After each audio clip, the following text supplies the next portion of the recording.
All of you, very good morning. Sit down.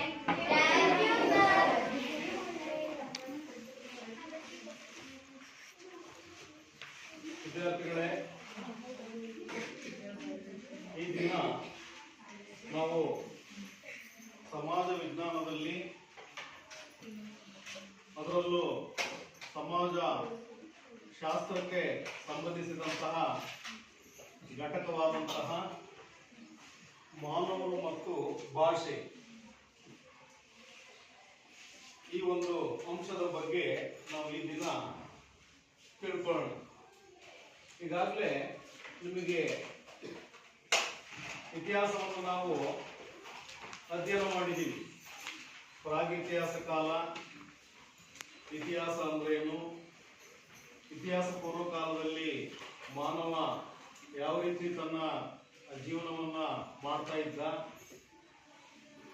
ನಂತರ ಅವನ ಕಸುಬು ಏನಾಗಿತ್ತು, ಅವನ ಆಹಾರ ಪದ್ಧತಿ ಏನಾಗಿತ್ತು, ಇವೆಲ್ಲವನ್ನು ನಾವು ಸ್ವಲ್ಪ ಮೆಲುಕು ಹಾಕಬೇಕು. ನೋಡಿ, ಅಲ್ಲಿ ಅವರಿಗೆ ಬಟ್ಟೆ, ನಂತರ ವಸತಿ, ಆಹಾರ, ಬಟ್ಟೆನೂ ಕೂಡ ಅವರು ತೊಡಗುತ್ತಿಲ್ಲ. ಈ ಮರ ಗಿಡಗಳ ಒಂದು ಸೊಪ್ಪು ಅಥವಾ ತೊಗಟೆ ಇವುಗಳನ್ನ ಅವರು ಸುತ್ಕೊಂಡ್ಬಿಟ್ಟು ಗೆಡ್ಡೆ ಗೆಣಸುಗಳನ್ನ ಅವ್ರ ಕಾಡಿನಲ್ಲಿ ಉಳಿದುಬಿಟ್ಟು ಅವನ್ನ ತಿಂದು ಜೀವನವನ್ನ ಮಾಡ್ತಾ ಇದ್ರು. ಕೊನೆಗೆ ಕ್ರಮೇಣ ಹಂತವಾಗಿ ಮನುಷ್ಯ ವಿಕಾಸ ಹೊಂತ ಇವತ್ತು ಆಧುನಿಕ ಕಾಲಕ್ಕೆ ನಾವು ಬಂದಿದ್ದೀವಿ. ನೋಡಿ, ಇವತ್ತು ಇಂಟರ್ನೆಟ್ ಅಂದ್ರೆ ಸಮೂಹ ಮಾಧ್ಯಮಗಳು ಎಲ್ಲಿ ಜಗತ್ತಿನಲ್ಲಿ ಏನ್ ನಡೆಯುತ್ತೋ ಅದೆಲ್ಲದನ್ನು ಕೂಡ ನಾವು ಕಣ್ಮುಂದೆ ನೋಡ್ತಕ್ಕಂತಹ ಕಾಲದಲ್ಲಿ ನಾವು ಇವತ್ತಿದ್ದೀವಿ. ಇಲ್ಲೋ ಜಗತ್ತಿನ ಬಹಳ ದೂರದ ದೇಶದಲ್ಲಿ ಏನಾರ ಆತಪ್ಪ ಅಂದ್ರೆ ತಕ್ಷಣ ಅದು ಮೊಬೈಲ್ ಆಗಲಿ, ಪೇಪರ್ ಆಗಲಿ, ಈ ಮಾಧ್ಯಮಗಳಲ್ಲಿ ನಮಗೆ ತಕ್ಷಣ ಮಾಹಿತಿ ಗೊತ್ತಾಗ್ತದೆ. ನೋಡಿ, ಹಿಂದಿನ ಕಾಲದ ಮೆಲ್ಕಾಕ್ರಿ ಏನೇನು ಗೊತ್ತಾಗ್ತದಿಲ್ಲ. ಅಂದ್ರೆ ಒಂದು ಭಾಷೆ ಇಲ್ಲ, ಒಂದೇನು ಸಂಸ್ಕೃತಿ ಇಲ್ಲ, ಇವೇನೇನು ಇರಲಿಲ್ಲ. ಅದಕ್ಕೆ ಅವರು ಕಾಡಿನಲ್ಲಿ ವಾಸ ಮಾಡ್ತಾ ಇದ್ರು, ಕಾಡು ಜನರಾಗಿ ತಮ್ಮ ಜೀವನವನ್ನ ಕಳೀತಾ ಇದ್ರು. ನೋಡಿ, ಮನುಷ್ಯ ವಿಕಾಸ ಹೊಂತ ಇವತ್ತು ನಾವು ಆಧುನಿಕ ಕಾಲಕ್ಕೆ ಬರಲಿಕ್ಕೆ ಅದರ ಹಿನ್ನೆಲೆಯನ್ನು ನಾವು ಮೆಲುಕು ಹಾಕ್ಬೇಕು. ನೋಡಿ, ಇವತ್ತೆಲ್ಲ ಇಂಟರ್ನೆಟ್ ಯುಗಪ್ಪ, ಆ ಯುಗದಲ್ಲಿ ನಾವಿದ್ದೀವಿ. ನೋಡಿ, ಇವತ್ತು ಇಲ್ಲಿ ಮಾನವ ಮತ್ತು ಭಾಷೆ ಎಷ್ಟು ಒಂದು ಅನ್ಯೋನ್ಯವಾದ ಸಂಬಂಧವನ್ನ ಹೊಂದಿದೆ, ಭಾಷೆ ಇಲ್ಲದಿದ್ರೆ ಏನಾಗ್ತದೆ ಅಂತಕ್ಕಂಥ ಕೆಲವು ಪ್ರಶ್ನೆಗಳು ನಮ್ಮ ಮನಸ್ಸಿನಲ್ಲಿ ಬರ್ತದೆ. ನೋಡಿ, ಉದಾಹರಣೆ, ನಮ್ಮ ಭಾವನೆಗಳನ್ನ ಹೇಗೆ ವ್ಯಕ್ತಪಡಿಸುತ್ತೇವೆ, ಮೊದಲನೇ ಪಾಯಿಂಟ್ ಇದು. ನಮ್ಮ ಭಾವನೆಗಳನ್ನ ಹೇಗೆ ವ್ಯಕ್ತಪಡಿಸುತ್ತೇವೆ.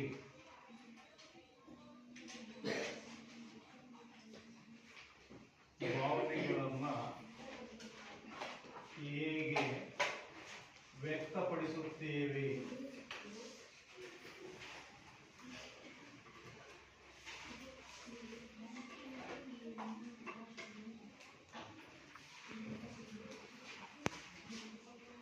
ನೋಡಿ, ಒಂದು ಪ್ರಶ್ನೆ ನಮಗೆ ಮನಸ್ಸಿನಲ್ಲಿ ಉದ್ಭವ ಆಗ್ತದೆ.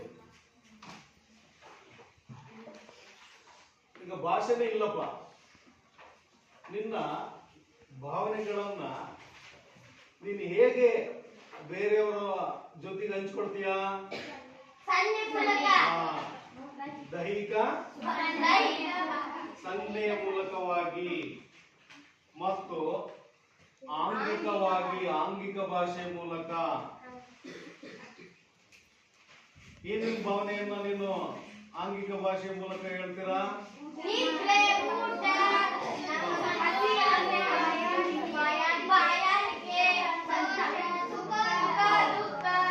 ಒಂದ್ ನಿಮಿಷ ವಾಯ್ಸ್ ಹೇಳ್ರಿ. ನಮ್ಮ ಭಾವನೆಗಳನ್ನ ಇತರರೊಂದಿಗೆ ನಾವು ಸಂಜ್ಞೆ ಮೂಲಕ, ದೈಹಿಕ ಸಂಜ್ಞೆ ಮೂಲಕ ಅಥವಾ ಆಂಗಿಕ ಭಾಷೆ ಮೂಲಕ ಏನನ್ನ ನಾವು ಕೇಳ್ಕೊಳ್ತೀವಿ ಇತರರೊಂದಿಗೆ? ಎಸ್ ಹೇಳ್ರಿ. Yes come on. ಮತ್ತೆ ಮೂಲ ಒಂದು ಭಾವನೆಗಳು ನಿದ್ರೆ, ಊಟ,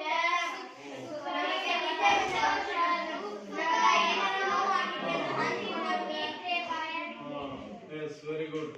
ನೋಡಿ, ಗರ್ಲ್ಸ್ ಕಡೆಯಿಂದ ಉತ್ತಮವಾದ ಪ್ರತಿಕ್ರಿಯೆ, ಉತ್ತಮವಾದ ಆನ್ಸರ್ ಬರ್ತಾ ಇದೆ.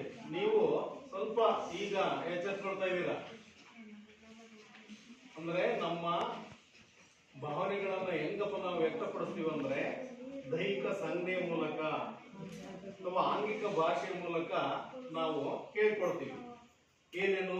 ದೈಹಿಕ ಸಂಜ್ಞೆಯ ಮೂಲಕ ಹಸಿವು, ನಿದ್ರೆ, ಬಾಯಾರಿಕೆ, ನೋವು, ಸಂತೋಷ. ದೈಹಿಕ ಸಂಜ್ಞೆಯ ಮೂಲಕ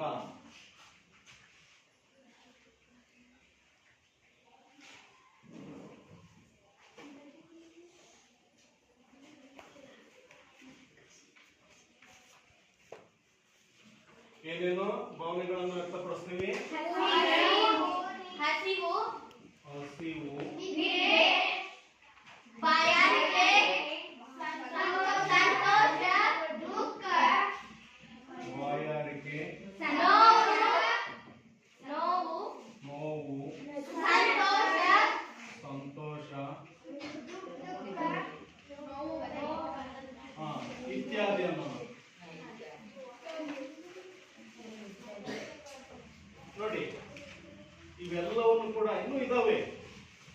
ಈಗ ನಮ್ಮ ಹಸಿವು ಇರ್ಬೋದು, ನೋವು ಇರ್ಬೋದು, ತೊಂದರೆ ಇರ್ಬೋದು, ದುಃಖ ಇರ್ಬೋದು, ಇವೆಲ್ಲವನ್ನು ಕೂಡ ನಾವು ದೈಹಿಕ ಸಂಜ್ಞೆಯ ಮೂಲಕ ವ್ಯಕ್ತಪಡಿಸುತ್ತೇವೆ. ಅಂದ್ರೆ ಶರೀರದ ಅಂಗಾಂಗಗಳನ್ನ ನಾವು ಸಿಗ್ನಲ್ ಕೊಡ್ತೀವಿ. ಹೊಟ್ಟೆ ಹಸುವಾದಾಗ, ಬಾಯಾರಿಕೆ ಆದಾಗ, ನಿದ್ರೆಗೆ ಹೋಗುವಾಗ, ನೋಡಿ ಇವೆಲ್ಲವನ್ನು ಕೂಡ ದೈಹಿಕ ಸಂಜ್ಞೆಯ ಮೂಲಕ ನಾವು ಭಾವನೆಗಳನ್ನ ವ್ಯಕ್ತಪಡಿಸ್ತೀವಿ. ನೋಡಿ, ಆದರೆ ನಮ್ಮ ಎಲ್ಲಾ ಭಾವನೆಗಳನ್ನ ಆಂಗಿಕ ಭಾಷೆಯ ಮೂಲಕ ತಿಳಿಸಲು ಆಗುವುದಿಲ್ಲ. ನೋಡಿ, ಎಲ್ಲಾ ಭಾವನೆಗಳನ್ನ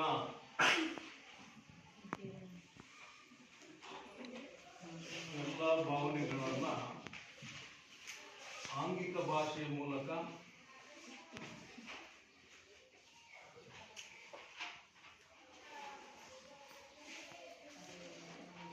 ತಿಳಿಸಲು ಆಗುವುದಿಲ್ಲ.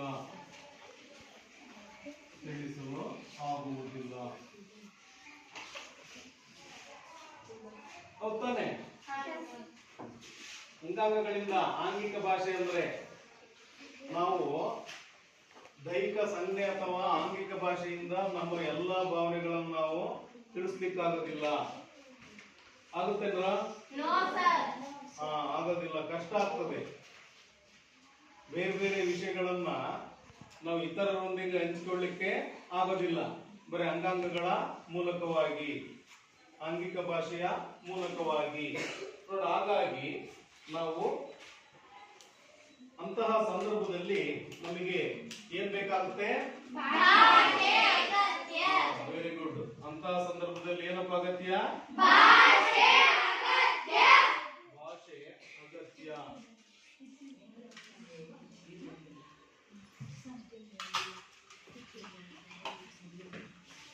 ಭಾಷೆ ಅಗತ್ಯ.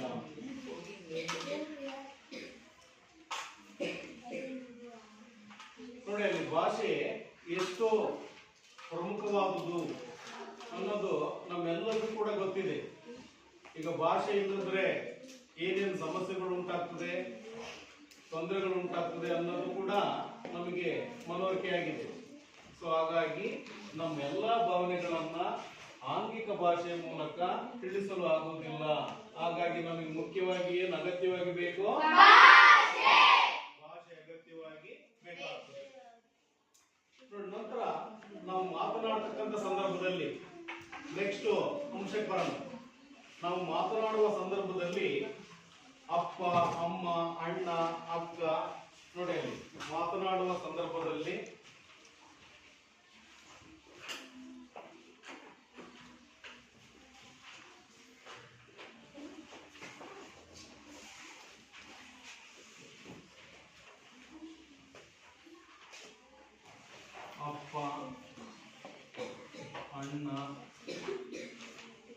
ಅಕ್ಕ, ಚಿಕ್ಕಪ್ಪ, ದೊಡ್ಡಪ್ಪ ಮುಂತಾದ ಪದಗಳನ್ನು ನಾವು ಬಳಸ್ತೇವೆ. ಚಿಕ್ಕಪ್ಪ,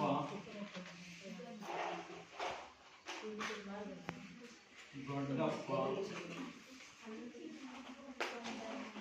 ಮುಂತಾದ ಪದಗಳನ್ನ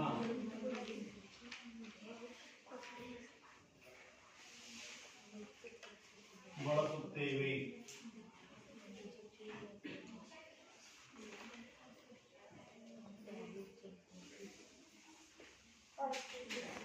ಅಂದ್ರೆ ಈ ಪದಗಳನ್ನು ನಾವು ಯಾರಿಗೆ ಬಳಸ್ತೀವಿ?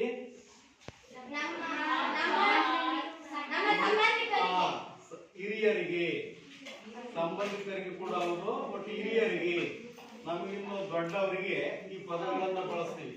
ನೋಡಿ ಅಲ್ಲಿ ಅಪ್ಪ, ಅಣ್ಣ, ಅಕ್ಕ, ಚಿಕ್ಕಪ್ಪ ಮುಂತಾದವರು. ಈ ಪದಗಳನ್ನು ನಾವು ನಮಗಿನ್ನ ಹಿರಿಯರಾದಂತ ವ್ಯಕ್ತಿಗಳಿಗೆ ಬಳಕೆ ಮಾಡ್ತೀವಿ. ನೋಡಿ ಇಲ್ಲಿ ಅಣ್ಣ, ಅಕ್ಕ ಎನ್ನುವ ಪದಗಳು ನಮ್ಮ ಹಿರಿಯರು, ಸಹೋದರ ಸಹೋದರಿಯನ್ನ ಇಲ್ಲಿ ಉದ್ದೇಶಿ ಅಂತಕ್ಕಂಥ ಪದಗಳು ಇವು. ಯಾವಪ್ಪ ಅಂದ್ರೆ ಅಣ್ಣ, ಅಕ್ಕ. ನೋಡಿ ಇಲ್ಲಿ ಅಣ್ಣ ಮತ್ತು ಅಕ್ಕ ಹಿರಿಯರನ್ನ ಉದ್ದೇಶಿಸಿ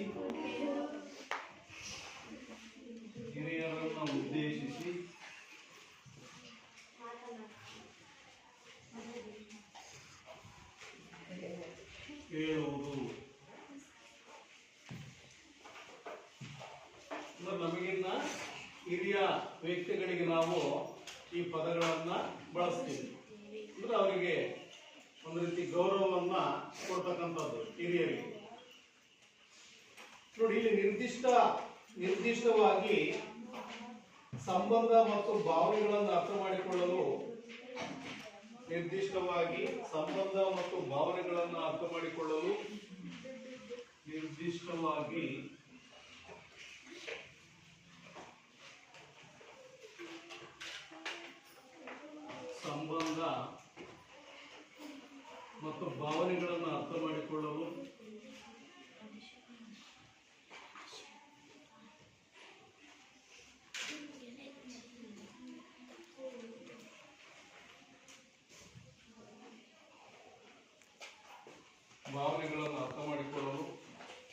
ಭಾಷೆಯು ಬಹಳ ಪ್ರಮುಖವಾದ ಪಾತ್ರ ವಹಿಸುತ್ತದೆ.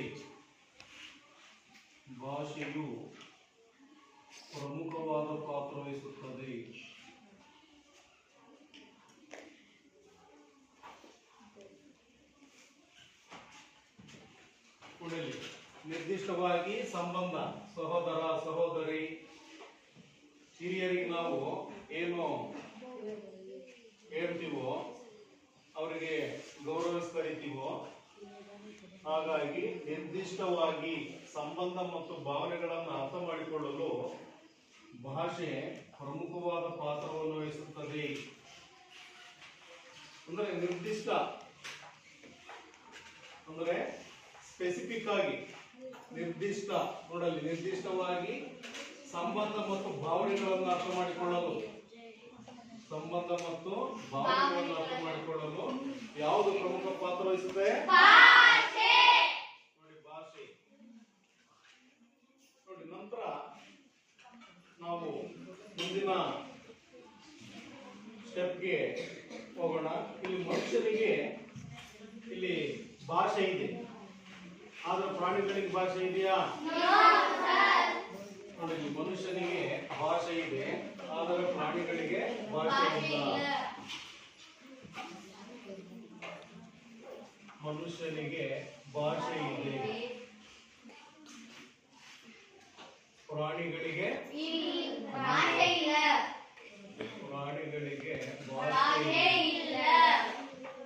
ಭಾಷೆ ಇಲ್ಲ.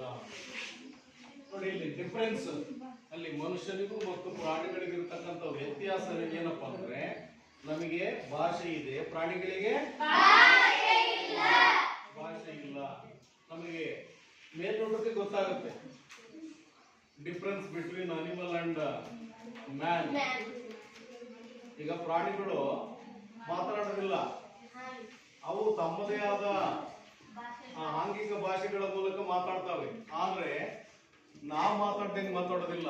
ಕಾಫಿ ಕೊಡು, ನೀರ್ ಕೊಡು, ರೈಸ್ ಕೊಡು, ತಿಂಡಿ ಕೊಡು, ಹಿಂಗ ಅವು ಪ್ರಾಣಿಗಳು ಕೇಳಲಿಕ್ಕೆ ಸಾಧ್ಯ ಇಲ್ಲ. ಅವು ಈಗ ಕರು ಹಸಿವಾದಂತ ಸಂದರ್ಭದಲ್ಲಿ ತನ್ನದೇ ಆದ ಆಂಗಿಕ ಭಾಷೆಯ ಮೂಲಕ ಅವು ಕೂಡ ಹಸಿವನ್ನು ವ್ಯಕ್ತಪಡಿಸ್ತವೆ. ಅವು ಸಿಗ್ನಲ್ ಅದು ಏನಂತದಲ್ಲಿ ಕರುವಿಗೆ ಹಸಿವಾದಾಗ ಹೆಂಗದು ವ್ಯಕ್ತಪಡಿಸ್ತದೆ, ಅಲ್ಲಿ ಅಮ್ಮ ಅಂತ ಕೂಗ್ತದದು. ಆಗ ಅಲ್ಲಿ ಹಸು ಅದು ಕೂಡ ಓಡಿ ಬರ್ತದೆ. ನಂತರ ಅವಾಗ ಹಾಲನ್ನ ಉಣಿಸ್ತದೆ ಅದಕ್ಕೆ ಚಿಕ್ಕ ಕರುವಿಗೆ. ಇಲ್ಲಿ ಏನಪ್ಪಾ ಅಂದ್ರೆ ಮಾನವರಿಗೂ ಮತ್ತು ಪ್ರಾಣಿಗಳಿಗೂ ಇರ್ತಕ್ಕಂಥ ದೊಡ್ಡ ಒಂದು ವ್ಯತ್ಯಾಸ ಏನು ಅಂದ್ರೆ ನಮಗೆ ಭಾಷೆ ಬರ್ತದೆ, ಭಾಷೆ ಬರೋದಿಲ್ಲ. ನೋಡಿ ಇಲ್ಲಿ ಭಾಷೆ ಇಲ್ಲದೆ ಹೋದ್ರೆ ಏನಾಗುತ್ತೆ ಅಂದ್ರೆ ಪಠ್ಯ ಪುಸ್ತಕ ಆಗ್ಲಿ, ಶಾಲೆಗಳಿಗಾಗ್ಲಿ, ಸಮೂಹ ಮಾಧ್ಯಮಗಳಿಗಾಗ್ಲಿ, ನಾಗರಿಕತೆ ಆಗ್ಲಿ ಅಸ್ತಿತ್ವಕ್ಕೆ ಬರ್ತಿರ್ಲಿಲ್ಲ. ನೋಡಿ ಅಲ್ಲಿ ಭಾಷೆ ಇಲ್ಲ ಅಂದ್ರೆ ಏನೇನು ತೊಂದರೆ ಆಗೋದು ಅಂದ್ರೆ ಪಠ್ಯ ಪುಸ್ತಕಗಳಾಗಲಿ,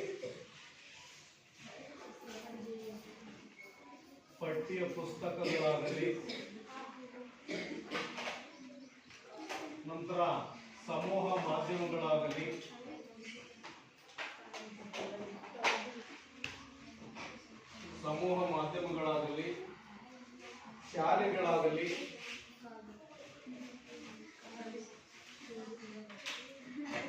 ಶಾಲೆಗಳಾಗಲಿ, ನಂತರ ನಾಗರಿಕತೆಗಳಾಗಲಿ ಅಸ್ತಿತ್ವಕ್ಕೆ ಬರ್ತಿರ್ಲಿಲ್ಲ.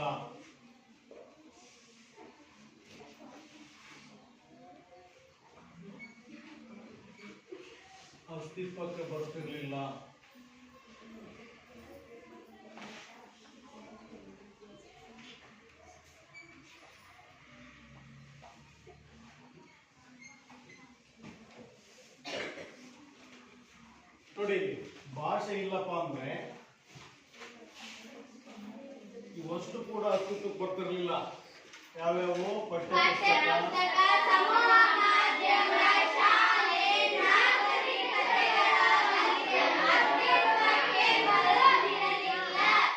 ನೋಡಿ ಇಲ್ಲಿ ಭಾಷೆ ನಮಗೆ ಬರುವುದರಿಂದ, ಭಾಷೆ ನಮಗೆ ಕೊಡುಗೆಯಾಗಿ ನಮಗೆ ಸಿಕ್ಕಿರೋದ್ರಿಂದ ನಾವೇನ್ ಮಾಡ್ತೀವಿ, ಭಾಷೆಯ ಮೂಲಕ ನಮ್ಮ ಭಾವನೆಗಳನ್ನ ವ್ಯಕ್ತಪಡಿಸ್ತೀವಿ. ನೋಡಿ ಭಾಷೆ ಇಲ್ದಿದ್ರೆ ಇವ್ಯಾವು ಕೂಡ ಅಸ್ತಿತ್ವಕ್ಕೆ ಬರ್ತಿರ್ಲಿಲ್ಲ. ಪಠ್ಯ ಪುಸ್ತಕ, ಸಮೂಹ ಮಾಧ್ಯಮಗಳು, ಶಾಲೆ, ನಾಗರಿಕತೆಗಳು ಇವ್ಯಾವು ಕೂಡ ಅಸ್ತಿತ್ವಕ್ಕೆ ಬರ್ತಿರ್ಲಿಲ್ಲ, ಸ್ಥಾಪನೆ ಆಗ್ತಿರ್ಲಿಲ್ಲ, ಬೆಳಕಿಗೆ ಬರ್ತಿರ್ಲಿಲ್ಲ ಅಂತ ನಾವು ಹೇಳ್ಬೋದು. ನೋಡಿ ಹಾಗನೆ ಸಮಾಜಶಾಸ್ತ್ರದಲ್ಲಿ ಸಮಾಜವನ್ನು ಅಧ್ಯಯನ ಮಾಡುವಾಗ ಇಲ್ಲಿ ಭಾಷೆ ಪ್ರಮುಖ ಪಾತ್ರವನ್ನು ವಹಿಸುತ್ತದೆ. ಸಮಾಜಶಾಸ್ತ್ರದಲ್ಲಿ ಸಮಾಜವನ್ನು ಅಧ್ಯಯನ ಮಾಡುವಾಗ ಇಲ್ಲಿ ಭಾಷೆ ಪ್ರಮುಖವಾದ ಪಾತ್ರವನ್ನ ವಹಿಸುತ್ತದೆ. ಈಗ ನಾವು ಸೋಸಿಯಾಲಜಿಯನ್ನ ಸ್ಟಡಿ ಮಾಡುವಾಗ ಇಲ್ಲಿ ಸಮಾಜವನ್ನ ಅಧ್ಯಯನ ಮಾಡುವಾಗ ಇಲ್ಲೇನು ಭಾಷೆ ಪ್ರಮುಖವಾದ ಪಾತ್ರವನ್ನು ವಹಿಸುತ್ತದೆ. ನೋಡಿ ನಂತರ ನೆಕ್ಸ್ಟ್ ಆರಂಭಿಕ ಸಮಾಜಶಾಸ್ತ್ರಜ್ಞರು ಅಂತ. ಆರಂಭಿಕ ಸಮಾಜಶಾಸ್ತ್ರಜ್ಞರು ನೋಡಿ ಇದ್ರ ಬಗ್ಗೆ ಏನಾದ್ರೆ ಡೌಟ್ ಇದ್ರೆ ಕೇಳ್ಕೊಳ್ಳಿ.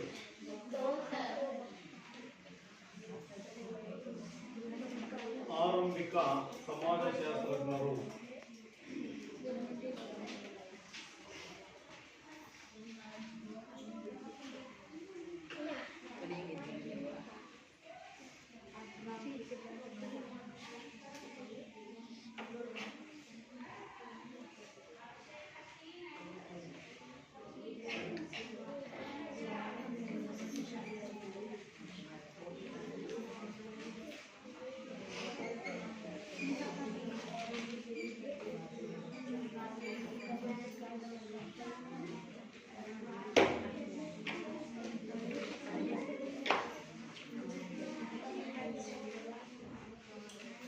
ನೋಡಿ, ನಾವೀಗಾಗಲೇ ಮಾನವ ಮತ್ತು ಭಾಷೆಗೆ ಮಾನವ ಮತ್ತು ಭಾಷೆಗೆ ಯಾವ ರೀತಿಯ ಒಂದು ನಂಟು ಇದೆ, ಅನ್ಯೂನ್ಯವಾದ ಸಂಬಂಧ ಇದೆ, ಅದನ್ನು ನಾವೀಗ ತಿಳ್ಕೊಂಡಿದ್ದೀವಿ. ಭಾಷೆ ಇಲ್ಲದ್ರೆ ಏನಾಗ್ತಿತ್ತು, ನಮ್ಮ ಭಾವನೆಗಳನ್ನ ಭಾಷೆ ಇಲ್ಲದಾಗ ನಾವು ಹೆಂಗ್ ವ್ಯಕ್ತಪಡಿಸ್ತಿದ್ವಿ ನೋಡಿ. ಈಗ ಭಾಷೆ ಬೆಳಕಿಗೆ ಬಂದಿದ್ದರಿಂದ ಇಲ್ಲಿ ಪಠ್ಯ ಪುಸ್ತಕಗಳಾಗಲಿ, ಶಾಲೆ ಆಗಲಿ, ಸಮೂಹ ಮಾಧ್ಯಮಗಳಾಗಲಿ, ಇವೆಲ್ಲವೂ ಕೂಡ ಅಸ್ತಿತ್ವಕ್ಕೆ ಬರಲಿಕ್ಕೆ ಸಾಧ್ಯತೆ ಆಗ್ತದೆ ನೋಡಿ. ಯಾವ ಇರ್ಲಿಲ್ಲಪ್ಪ ಅಂದ್ರೆ ನಮ್ಮ ಜನಜೀವನ ಕಷ್ಟ ಆಗೋದು. ಈಗ ಸಮೂಹ ಮಾಧ್ಯಮಗಳೇ ಇಲ್ಲ ಅಂದ್ರೆ ನಮ್ಮ ಜನಜೀವನ ಹೆಂಗಿರ್ತದೆ ಕಲ್ಪನೆ ಮಾಡ್ಕೊಳ್ಳಿ. ಈಗ ಪೇಪರ್ ಇಲ್ಲ, ರೇಡಿಯೋ ಇಲ್ಲ, ಟಿವಿ ಇಲ್ಲ, ಮೊಬೈಲ್ ಇಲ್ಲ, ಏನೂ ಇಲ್ಲ. ಅದನ್ನ ನೀವು ಕಲ್ಪನೆ ಮಾಡ್ಕೊಳ್ರಿ, ಹೆಂಗಾಗ್ತದೆ ಲೈಫ್ ನೋಡಿ. ಭಾಷೆ ಬೆಳಕಿಗೆ ಬಂದಿದ್ದರಿಂದ ಇವೆಲ್ಲವೂ ಕೂಡ ಅಸ್ತಿತ್ವಕ್ಕೆ ಬರಲಿಕ್ಕೆ ಸಾಧ್ಯತೆ ಆಗಿದೆ ನೋಡಿ. ನಾವೀಗ ಆರಂಭಿಕ ಸಮಾಜಶಾಸ್ತ್ರಜ್ಞರ ಬಗ್ಗೆ ನೋಡೋಣ. ಈಗ ಸಮಾಜಶಾಸ್ತ್ರಜ್ಞರೆಂದರೆ ಯಾರು ಮತ್ತು ಒಂದು ಪ್ರಶ್ನೆ. ಸಮಾಜಶಾಸ್ತ್ರಜ್ಞರೆಂದರೆ ಯಾರು? ಸಮಾಜ ಶಾಸ್ತ್ರಜ್ಞರೆಂದರೆ ಯಾರು ನೋಡಿ. ಒಂದು ಪ್ರಶ್ನೆ ಬರುತ್ತೆ, ನಾವು ಯಾರನ್ನ ಸಮಾಜಶಾಸ್ತ್ರಜ್ಞರು ಅಂತ ಕರಿಬೇಕು ಅಂತಕ್ಕಂಥ ಪ್ರಶ್ನೆ. ಹೆಂಗೆ ನಮ್ಮ ಭಾವನೆಗಳನ್ನು ನಾವು ಹೇಗೆ ವ್ಯಕ್ತಪಡಿಸ್ಬೇಕು ಅಂತ ಪ್ರಶ್ನೆ ಬಂತು. ಅದೇ ರೀತಿಯಲ್ಲಿ ಇಲ್ಲಿ ಸಮಾಜಶಾಸ್ತ್ರಜ್ಞರೆಂದರೆ ಯಾರು ನೋಡಿ. ಸಮಾಜ, ಸಂಸ್ಕೃತಿ, ವರ್ತನೆ ಮತ್ತು ಸಾಮಾಜಿಕ ಸಂಬಂಧಗಳ ಬಗ್ಗೆ ಅವರು ಅಧ್ಯಯನ ಮಾಡ್ತಕ್ಕಂಥವರಿಗೆ ನಾವು ಸಮಾಜಶಾಸ್ತ್ರಜ್ಞರು ಅಂತ ಕರಿತೀವಿ. ಸಮಾಜ, ಸಂಸ್ಕೃತಿ, ವರ್ತನೆ. ಸಮಾಜ, ಸಂಸ್ಕೃತಿ, ವರ್ತನೆ,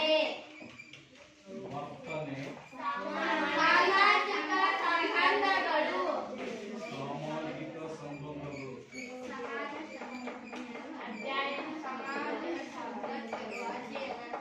ನೋಡಿ. ಇವುಗಳ ಬಗ್ಗೆ ಅಧ್ಯಯನ ಮಾಡ್ತಕ್ಕಂಥವರನ್ನು ನಾವು ಸಮಾಜಶಾಸ್ತ್ರಜ್ಞರು ಅಂತ ಕರಿತೀವಿ. ಏನೇನು ಸಮಾಜದ ಬಗ್ಗೆ ಅವರು ಸ್ಟಡಿ ಮಾಡ್ತಾರೆ, ಸಂಸ್ಕೃತಿ ಬಗ್ಗೆ, ವರ್ತನೆ ಬಗ್ಗೆ, ಸಾಮಾಜಿಕ ಸಂಬಂಧಗಳ ಬಗ್ಗೆ, ಇಂಥರನ್ನು ನಾವು ಸಮಾಜಶಾಸ್ತ್ರಜ್ಞರು ಅಂತ ಅಂದ್ಬಿಟ್ಟು ಕರಿತೀವಿ. ಸಮಾಜಶಾಸ್ತ್ರಜ್ಞರು. ಈಗ ಸಮಾಜಶಾಸ್ತ್ರಜ್ಞರು ಅಂತ ನಾವು ಯಾರನ್ನು ಕರಿತೀವಪ್ಪ?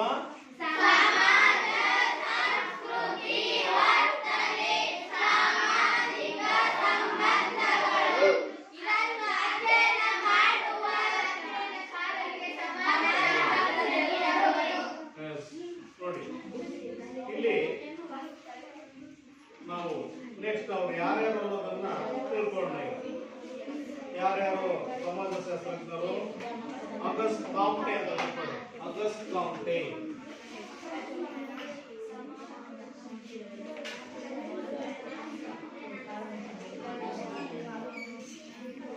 ಆಗಸ್ಟ್ ಕಾಂಟೆ ನೋಡಿ. ಇವ್ರ ಬಗ್ಗೆ ನಾವು ಸ್ವಲ್ಪ ಬ್ರೀಫ್ ಆಗಿ ತಿಳ್ಕೊಳ್ಳೋಣ. ಇವರು ಯಾರು, ಇವರು ಏನನ್ನ ಕುರಿತು ಅಧ್ಯಯನ ಮಾಡಿರೋ ಅನ್ನೋದ್ರ ಬಗ್ಗೆ ತಿಳ್ಕೊಳ್ಳೋಣ. ಈಗ ಬಾಯ್ಸು ಈ ಕಡೆ ಗಮನ ಕೊಡ್ಬೇಕು ನೋಡಿ. ಆಗಸ್ಟ್ ಕಾಂಟೆ ಸಮಾಜವನ್ನ ಅಧ್ಯಯನ ಮಾಡುವ ವಿಜ್ಞಾನಕ್ಕೆ ಇವರು ಸಮಾಜಶಾಸ್ತ್ರ ಅಂತ ಕರೀತಾರೆ. ಸಮಾಜವನ್ನು ಅಧ್ಯಯನ ಮಾಡುವ ವಿಜ್ಞಾನಕ್ಕೆ, ಸಮಾಜವನ್ನ ಅಧ್ಯಯನ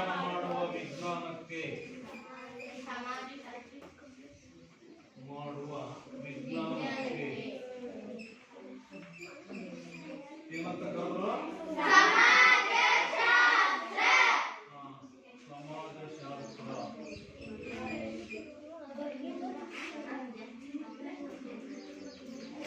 ಸಮಾಜವನ್ನ ಅಧ್ಯಯನ ಮಾಡುವ ವಿಜ್ಞಾನಕ್ಕೆ ಸಮಾಜಶಾಸ್ತ್ರ ಅಂತ ಅಂದ್ಬಿಟ್ಟು ಕರೀತಾರೆ. ರಾಜ್ಯಶಾಸ್ತ್ರವನ್ನು ಅಧ್ಯಯನ ಮಾಡತಕ್ಕಂತ ತಜ್ಞರಿಗೆ ನಾವೇನಂತೀವಿ? ರಾಜ್ಯಶಾಸ್ತ್ರಜ್ಞರು. ರಾಜ್ಯವನ್ನ ಕುರಿತು ಅಧ್ಯಯನ ಮಾಡತಕ್ಕಂತಹ ಚಿಂತಕರಿಗೆ ರಾಜ್ಯಶಾಸ್ತ್ರಜ್ಞರು ಅಂತೀವಿ. ಇಲ್ಲಿ ಸಮಾಜವನ್ನ ಅಧ್ಯಯನ ಮಾಡತಕ್ಕಂತ ಶಾಸ್ತ್ರಕ್ಕೆ ನಾವೇನಂತೀವಿ? ಸಮಾಜವನ್ನ ಕುರಿತು ಅಧ್ಯಯನ ಮಾಡತಕ್ಕಂತ ವಿಜ್ಞಾನ, ಅದಕ್ಕೆ ನಾವೇನಂತ ಹೇಳ್ತೀವಿ? ಸಮಾಜಶಾಸ್ತ್ರ. ನೋಡಿ, ಇವರನ್ನ ಸಮಾಜಶಾಸ್ತ್ರದ ಪಿತಾಮಹ ಅಂತ ಕರೀತಾರೆ. ಸಮಾಜಶಾಸ್ತ್ರದ ಪಿತಾಮಹ, ಸಮಾಜಶಾಸ್ತ್ರದ ಪಿತಾಮಹ ಯಾರು? ಫಾದರ್ ಆಫ್ ಸೋಸಿಯಾಲಜಿ ಅಂತ ಹೇಳ್ತೀವಿ, ಸಮಾಜಶಾಸ್ತ್ರದ ಪಿತಾಮಹ. ನೆಕ್ಸ್ಟ್ ಎರಡನೇದು Herbert Spencer. Herbert Spencer. Herbert Spencer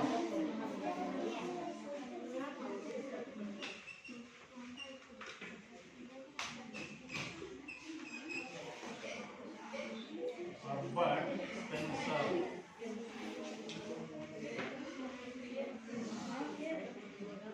ನೋಡಿ, ಇವರು 19ನೇ ಶತಮಾನದ ಬ್ರಿಟಿಷ್ ಸಮಾಜಶಾಸ್ತ್ರಜ್ಞರು.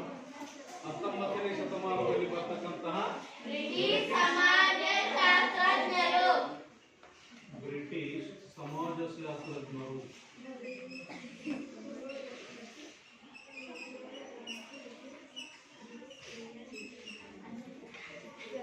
ಇಲ್ಲಿ ಡ್ಯಾಶ್ ಬರ್ತದೆ. ಇಲ್ಲಿ ಬ್ರಿಟಿಷ್ ಸಮಾಜಶಾಸ್ತ್ರಜ್ಞರು ಯಾರು? ನೆನ್ಪಿಟ್ಕೋಬೇಕು. ನೋಡಿ, ಇವರು ಸಮಾಜದ ವಿಕಾಸವನ್ನ ಅಧ್ಯಯನ ಮಾಡ್ತಾರೆ. ಸಮಾಜದ ವಿಕಾಸವನ್ನ ಕುರಿತು ಅಧ್ಯಯನ ಮಾಡ್ತಾರೆ. ಇವರು ಸಮಾಜದ ವಿಕಾಸವನ್ನ ಕುರಿತು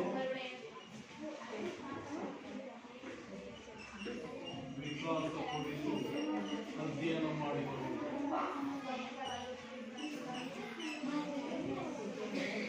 ಬೆಳವಣಿಗೆ. ನೋಡಿ, ಇಲ್ಲಿ ವಿಕಾಸ ಅಂದ್ರೆ ಬೆಳವಣಿಗೆ. ಸಮಾಜದ ವಿಕಾಸ, ಬೆಳವಣಿಗೆಯನ್ನು ಕುರಿತು ಯಾರು ಅಧ್ಯಯನ ಮಾಡಿದ್ರು? Herbert Spencer. Next Emile Durkheim. Emile Durkheim ಯಾರು?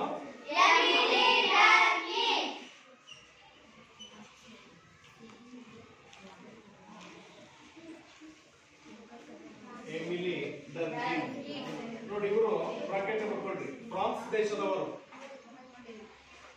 ಇವರು ಫ್ರಾನ್ಸ್ ದೇಶದವರು. 19ನೇ ಶತಮಾನದ ಕಡೆಯ ಭಾಗ. 19ನೇ ಶತಮಾನದ ಕಡೆಯ ಭಾಗ.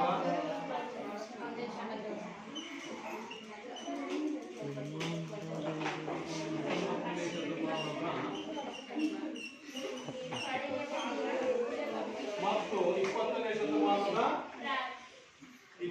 ಶತಮಾನದ ಆದಿಭಾಗ. 20ನೇ ಶತಮಾನದ ಆದಿಭಾಗದಲ್ಲಿ ಬರ್ತದೆ.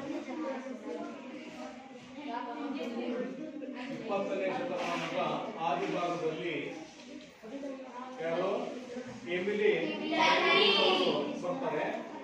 ನೋಡಿ, ಇವರು ಸಮಾಜಶಾಸ್ತ್ರವನ್ನ ವಿಜ್ಞಾನವನ್ನಾಗಿ ಮಾಡಲು ಶ್ರಮಿಸ್ತಾರೆ. ಸಮಾಜಶಾಸ್ತ್ರವನ್ನ ವಿಜ್ಞಾನವನ್ನಾಗಿ ಮಾಡಲು ಶ್ರಮಿಸಿದರು. ಸಮಾಜಶಾಸ್ತ್ರವನ್ನ ವಿಜ್ಞಾನವನ್ನಾಗಿ ಮಾಡಲು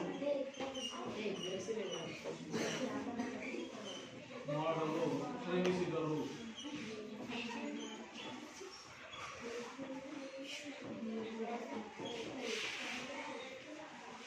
ಸಮಾಜಶಾಸ್ತ್ರವನ್ನ ವಿಜ್ಞಾನವನ್ನಾಗಿ ಮಾಡಲು ಯಾರು ಶ್ರಮಿಸ್ತಾರೆ? ಯಾವ ದೇಶದವರು?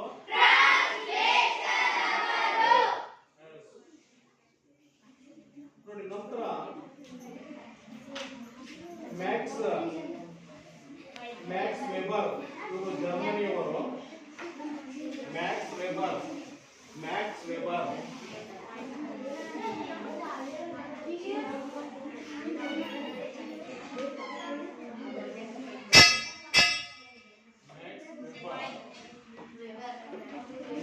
ಯಾವ ದೇಶದವರು ಇವರು?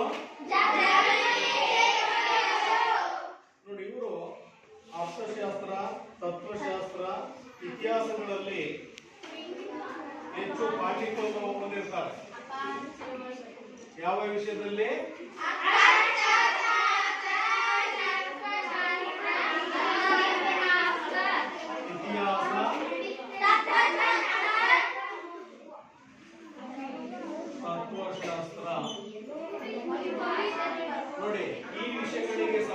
ಸಂಬಂಧಪಟ್ಟ ಹಾಗೆ ಇವರು ಹೆಚ್ಚಿನ ಒಂದು ಪಾಂಡಿತ್ಯವನ್ನ ಹೊಂದಿರ್ತಾರೆ. ನಂತರ ನೌಕರಶಾಹಿ ಮತ್ತು ಕ್ರಿಶ್ಚಿಯನ್ ಧರ್ಮವನ್ನು ಕುರಿತು ಅಧ್ಯಯನ ಮಾಡ್ತಾರೆ. ನೌಕರಶಾಹಿ ಮತ್ತು ಕ್ರಿಶ್ಚಿಯನ್ ಧರ್ಮ. ನೌಕರಶಾಹಿ ಮತ್ತು ಕ್ರಿಶ್ಚಿಯನ್ ಧರ್ಮವನ್ನು ಕುರಿತು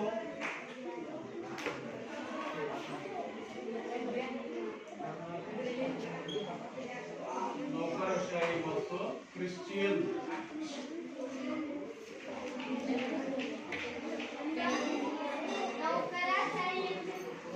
ಅಂದ್ರೆ ನೌಕರರಿಗೆ ಸಂಬಂಧಪಟ್ಟ ಹಾಗೆ ಅವರ ಒಂದು ಅನುಕೂಲತೆಯ ಬಗ್ಗೆ, ಅವರ ಒಂದು ಕ್ಷೇಮಾಭಿವೃದ್ಧಿಯ ಬಗ್ಗೆ ಅವರು ಚಿಂತನೆಯನ್ನು ಮಾಡ್ತಾರೆ. ನೌಕರಶಾಹಿ ನೌಕರರ ಬಗ್ಗೆ ಹೆಚ್ಚಿನ ಒಂದು ಕಾಳಜಿಯನ್ನು ಅವರು ಹೊಂದಿರ್ತಾರೆ. ನೋಡಿ, ನೌಕರಶಾಹಿ ಮತ್ತು ಕ್ರಿಶ್ಚಿಯನ್ ಧರ್ಮವನ್ನು ಕುರಿತು ಇವರು ಅಧ್ಯಯನ ಮಾಡ್ತಾರೆ. ಯಾರೇಳಿ? ನಂತರ ಲಾಸ್ಟ್ ಕಾರ್ಲ್ ಮಾರ್ಕ್ಸ್ ಅಂತ ಬರ್ಕೊಳ್ಳಿ. ಕಾರ್ಲ್ ಮಾರ್ಕ್ಸ್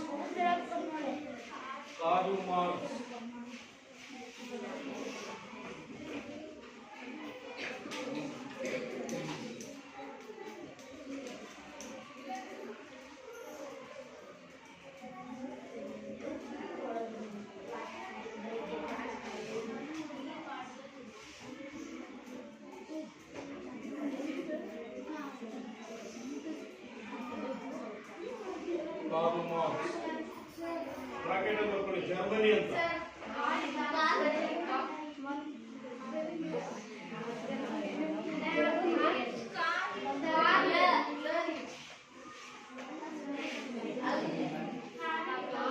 ಕಾರ್ಲ್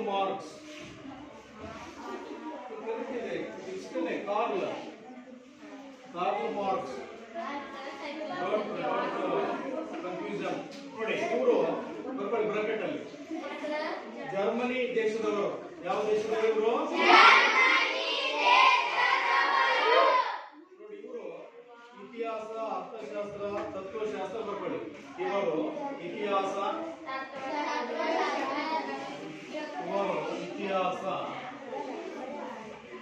ಅರ್ಥಶಾಸ್ತ್ರ, ತತ್ವಶಾಸ್ತ್ರ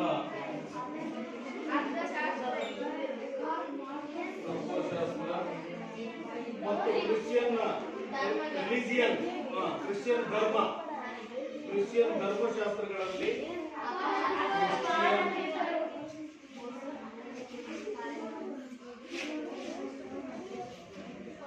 ಕ್ರಿಶ್ಚಿಯನ್ ಧರ್ಮಶಾಸ್ತ್ರಗಳಲ್ಲಿ ಅಪಾರ ಒಂದು ವಿಷಯವನ್ನ ಅವರು ತಿಳ್ಕೊಂಡಿದ್ರು. ಹಾಗೇನೆ ಸಮಾಜಶಾಸ್ತ್ರದ ವ್ಯಾಪ್ತಿಯನ್ನ ಇವರು ವಿಸ್ತರಿಸ್ತಾರೆ. ಅಂದ್ರೆ ಸಮಾಜಶಾಸ್ತ್ರ ಇನ್ನೂ ಅದು ವಿಶಾಲವಾಗಿ ಬೆಳೆಯೋ ಹಾಗೆ ಇವರು ಹೆಚ್ಚಿನ ಒಂದು ವರ್ಕ್ ಅನ್ನ ಮಾಡ್ತಾರೆ. ಯಾರು? ಯಾವ ದೇಶದವರು? ಹಾಗೇನೆ ಬ್ರಿಟಿಷರು ಭಾರತಕ್ಕೆ ಬಂದ ನಂತರ 1914ನೇ ಇಸ್ವಿಯಲ್ಲಿ 1914ನೇ ಇಸ್ವಿಯಲ್ಲಿ ಅಂದ್ರೆ ಬ್ರಿಟಿಷರು ಭಾರತಕ್ಕೆ ಬಂದಂತ ಸಂದರ್ಭದಲ್ಲಿ ಬರ್ಕೊಂಡಿದ್ದ ಮುಂಬೈ ವಿಶ್ವವಿದ್ಯಾಲಯದಲ್ಲಿ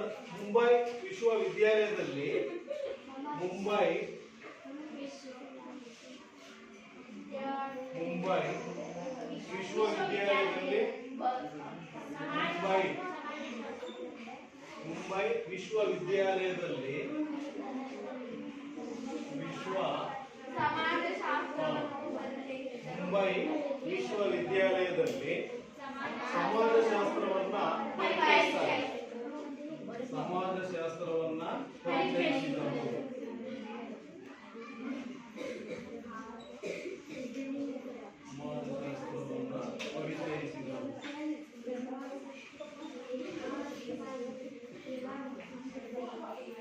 ಬಾಂಬೆ ಯೂನಿವರ್ಸಿಟಿಯಲ್ಲಿ ಸಮಾಜಶಾಸ್ತ್ರದ ಬಗ್ಗೆ ಅವರು ವಿಷಯವನ್ನ ಪರಿಚಯಿಸ್ತಾರೆ. ಸಮಾಜಶಾಸ್ತ್ರದ ಬಗ್ಗೆ ಯೂನಿವರ್ಸಿಟಿಗೆ. ನೋಡಿ, ನಂತರ ಇಷ್ಟು ಆರಂಭಿಕ ಸಮಾಜಶಾಸ್ತ್ರಜ್ಞರು. ನಮ್ಮ ಭಾರತದ ಪ್ರಮುಖ ಸಮಾಜಶಾಸ್ತ್ರಜ್ಞರು ಅಂತ ಬರ್ಕೊಳ್ಳಿ. ಭಾರತದ ಸಮಾಜಶಾಸ್ತ್ರಜ್ಞರು. ಭಾರತದ ಸಮಾಜಶಾಸ್ತ್ರಜ್ಞರು. ಭಾರತದ ಸಮಾಜಶಾಸ್ತ್ರಜ್ಞರು.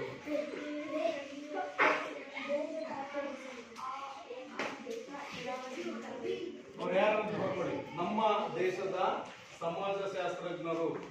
ಮುಂದಕ್ಕೆ ಬರ್ಕೊಳ್ಳಿ. ಜೆ.ಎಸ್. ಗುರಿಯೆ. ಜೆ.ಎಸ್. ಗುರಿಯೆ.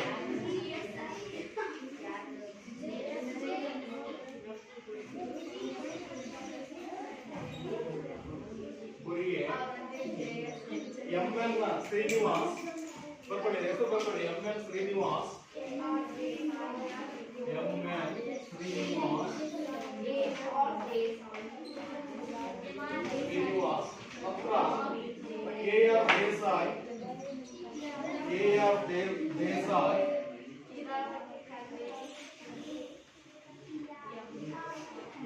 ಕೆ.ಆರ್. ದೇಸಾಯಿ ಮತ್ತೆ ಇರಾವತಿ ಕರ್ವೆ.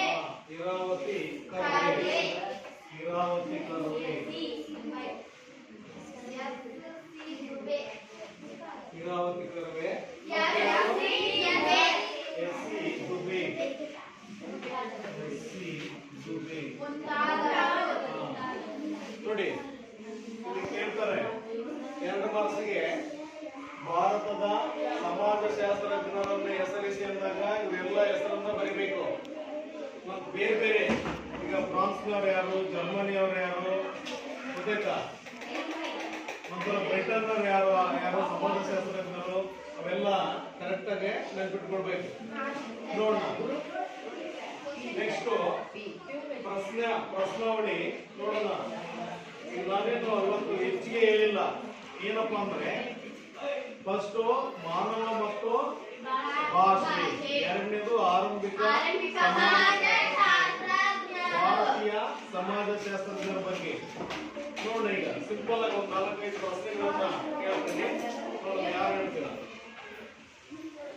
ನಮ್ಮ ಭಾವನೆಗಳನ್ನ ಹೇಗೆ ವ್ಯಕ್ತಪಡಿಸುತ್ತೇವೆ? ನಮ್ಮ ಭಾವನೆಗಳನ್ನ ಹೇಗೆ ವ್ಯಕ್ತಪಡಿಸುತ್ತೇವೆ? ಹೇಳು.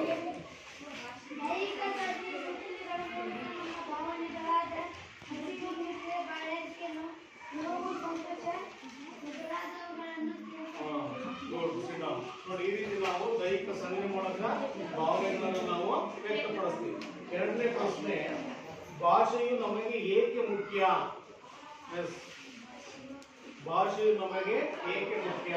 ನಮ್ಮ ಭಾವನೆಗಳನ್ನು ಮತ್ತು ಸಂಬಂಧಿಕರನ್ನು ನಾವು ಮಾತನಾಡಲು ಅವಾಗ ನಮಗೆ ಭಾಷೆ ಅಗತ್ಯವಾಗುತ್ತದೆ.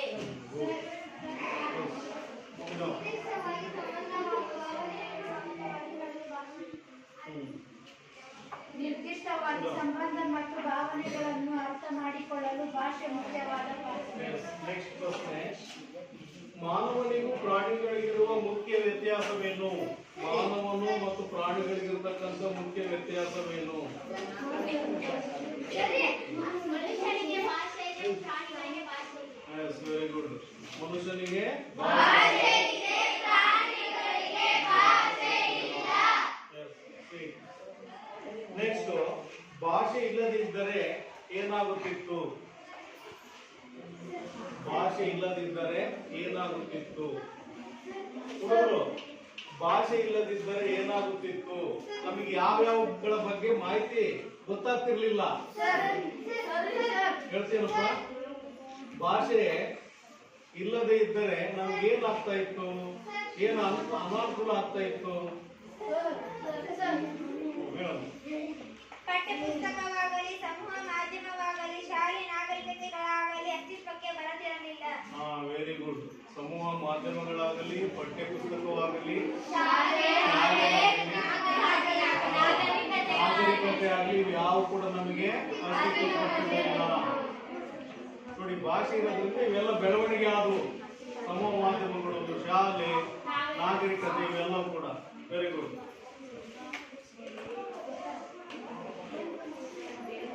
ನೆಕ್ಸ್ಟ್, ಆಗಸ್ಟ್ ಕ್ರಾಂತಿ ಯಾರು? ಆಗಸ್ಟ್ ಕಾಮ್ಟೆ ಯಾರು?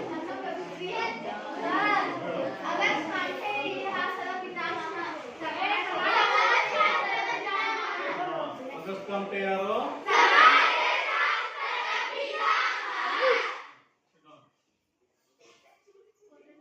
ನೋಡಿ, ಲಾಸ್ಟ್ ಪ್ರಶ್ನೆ. ಕಾರ್ಲ್ ಮಾರ್ಕ್ಸ್ ಯಾರು? ಯಾವ ಯಾವ ವಿಷಯಗಳಲ್ಲಿ ಅವರು ಪರಿಣಿತಿಯನ್ನು ಹೊಂದಿದ್ದರು? ಕಾರ್ಲ್ ಮಾರ್ಕ್ಸ್ ಯಾರು? ಯಾವ ಯಾವ ವಿಷಯದಲ್ಲಿ ಪರಿಣಿತಿಯನ್ನು ಹೊಂದಿದ್ದರು?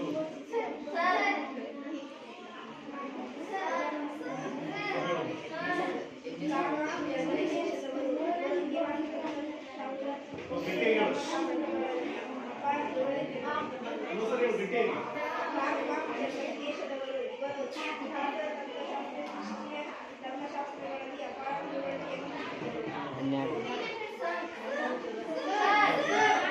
ಕಾರ್ಲ್ ಮಾರ್ಕ್ಸ್ ಜರ್ಮನಿ ದೇಶದವರು. ಇವರು ಇತಿಹಾಸ, ತತ್ವಶಾಸ್ತ್ರ, ಕ್ರಿಶ್ಚಿಯನ್ ಧರ್ಮಗಳಲ್ಲಿ ಅಪಾರ ತಿಳುವಳಿಕೆಯನ್ನು